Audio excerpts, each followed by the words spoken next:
Business this afternoon. The World Economic Forum is wrapping up in Davos, Switzerland today after a week of intense discussions and debates on the global economy under the theme Building Trust, with 4 pillars including international security, growth and jobs, emerging technology and climate change and nature.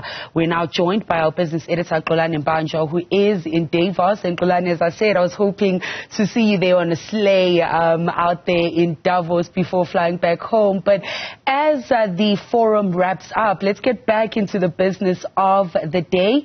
Building trust, the theme of the week. How did WEF conclude the World Economic Forum this year, and whether the world is actually making steps to rebuild that trust and cooperation?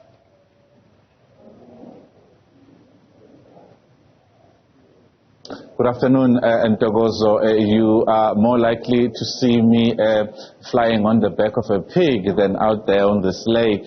But getting back to the business of the day, the final day of the World Economic Forum, some really important discussions around this particular theme of rebuilding trust. And it's something that was discussed around the elections this year, as over 4 billion people are going to be going to the polls. And there is a trust deficit that has developed between the electorate and those elected leadership. And we see this when it comes to the Bhutan Asian country, where there has been a sudden change. Citizens are not waiting around to build that trust and prove yourselves.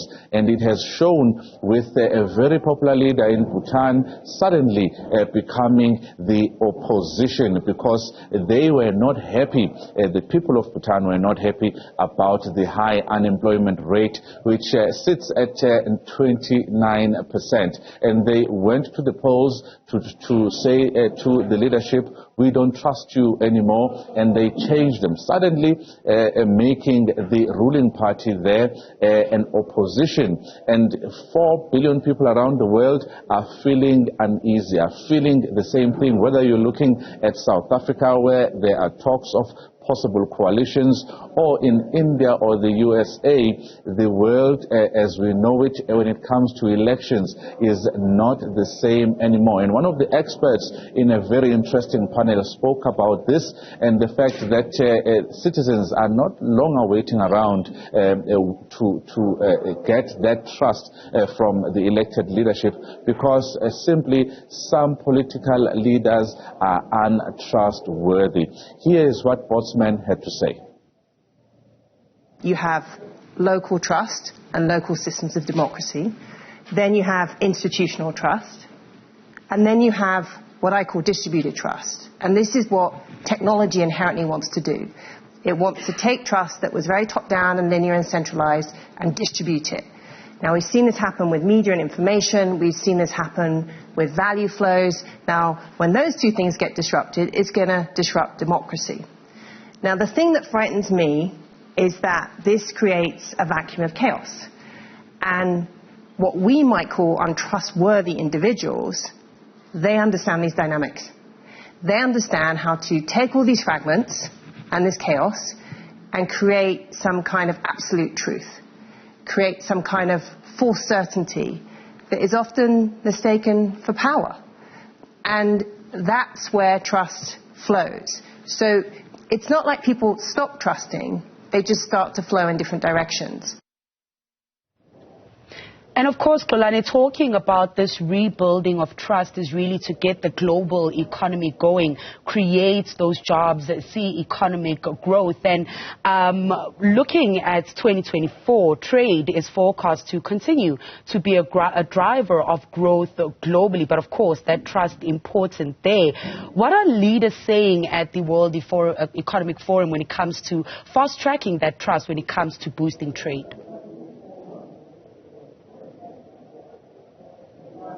The World Trade Organization Director General Nkonjo Iweala was speaking earlier today about that particular trust. Since COVID-19, we've seen countries not wanting to trade with certain other countries. We've seen protectionism coming into play.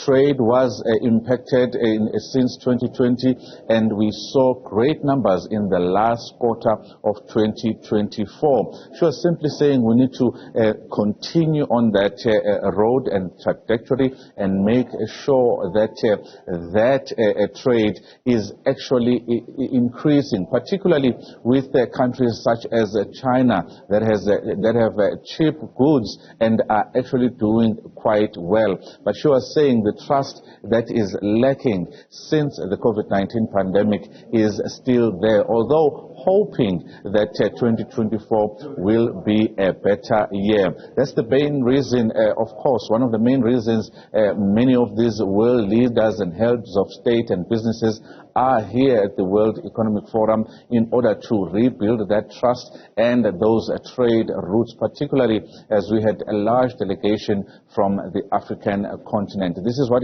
she had to say earlier on when she was engaging on that panel.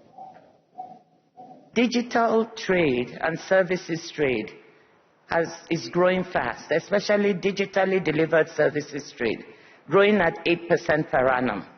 And that is a very, very interesting thing, because now we're all talking of digital platforms, AI, and this is a positive sign.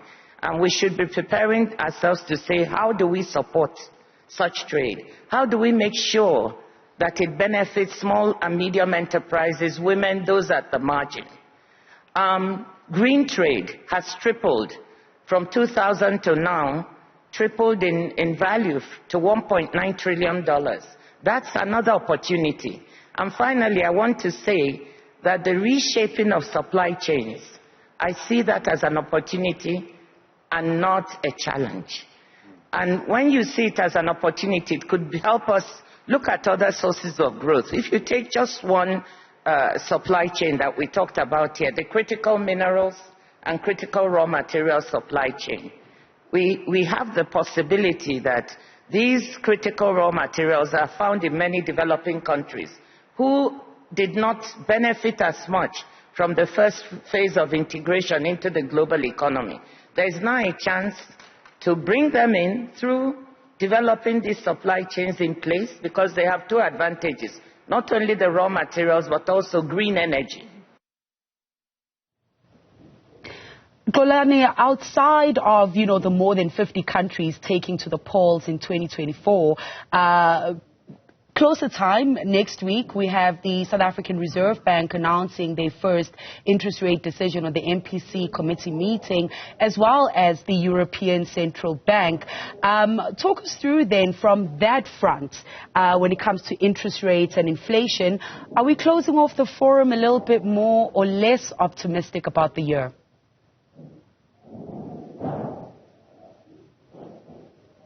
Also, we should not expect as consumers in South Africa and many parts of the world, including Europe and the US, that the next policy meetings of those central banks will either increase interest rates or cut interest rates. The expectation here is that when we do on the 25th, next Thursday, have the Monetary Policy Committee meeting, which will meet for 2 days before the announcement, we should expect that they will hold interest rates. We should expect that hold for a better part of the year, the first half of the year at least, because inflation, while it has peaked, it has not maintained that target range of between 3 and 6%. And Christine Lagarde, the European Central Bank chief, was also speaking, saying that when it comes to how the inflation is being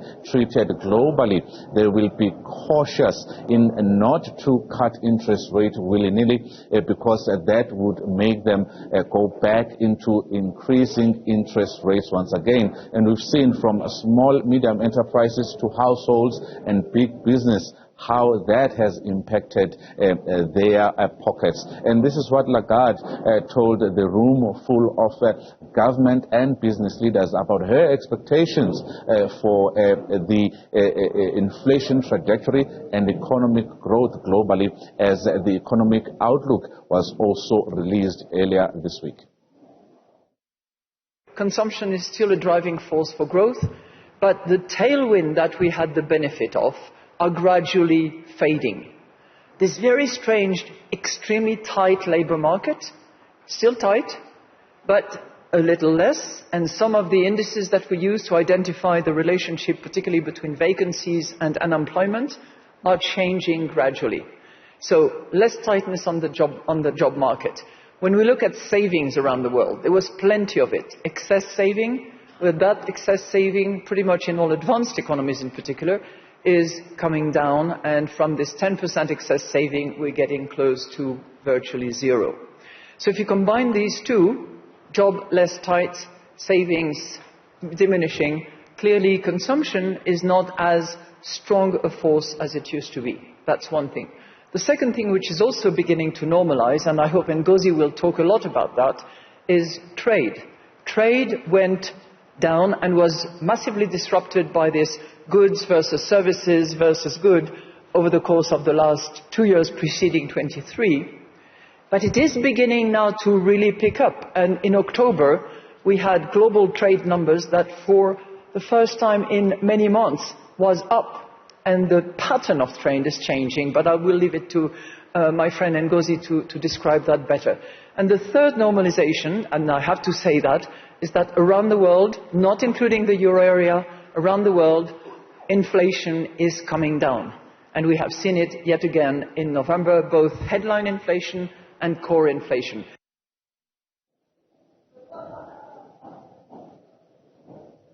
So all of this, when it comes to the elections that are taking place this year in many, many countries, half of the population around the globe will be going to the polls, including the trade talks that continue and the economic and inflationary pressures that are still there. All point to the growing uncertainty, particularly driven by where the polls around the world are going to end up, who's going to emerge in each and every country as the leader, because investors are waiting to see who will emerge and what policies do they have, and that is going to make them still hold on to their money until they know for certain what policies are coming through and which leader has emerged.